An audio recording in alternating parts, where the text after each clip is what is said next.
Imagine removing the uterus without a large abdominal incision. That's exactly what happens during a laparoscopic assisted vaginal hysterectomy, also known as LAVH. In the next few minutes, you will see how surgeons perform this advanced procedure step by step.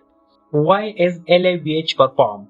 LAVH may be performed for fibroids, abnormal uterine bleeding, endometriosis, chronic pelvic pain, or other uterine conditions. Laparoscopic access.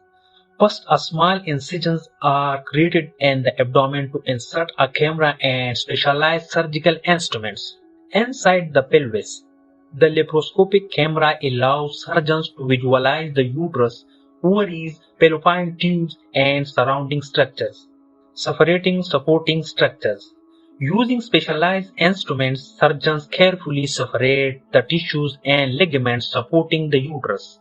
Uterine blood supply control. To reduce bleeding, the uterine blood vessels are carefully sealed and divided. Vaginal removal phase. Once the uterus has been completely separated, it can be removed through the vaginal canal. Vaginal cup closure. After removal, surgeons close the upper vaginal cup to support healing.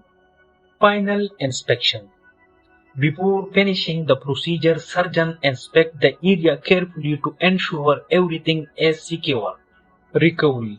Compared with traditional open surgery, LAVH often results in smaller scars, reduced pain, and faster recovery for many patients. Subscribe to Medical Officer Pro for simple medical explanations and realistic medical education videos.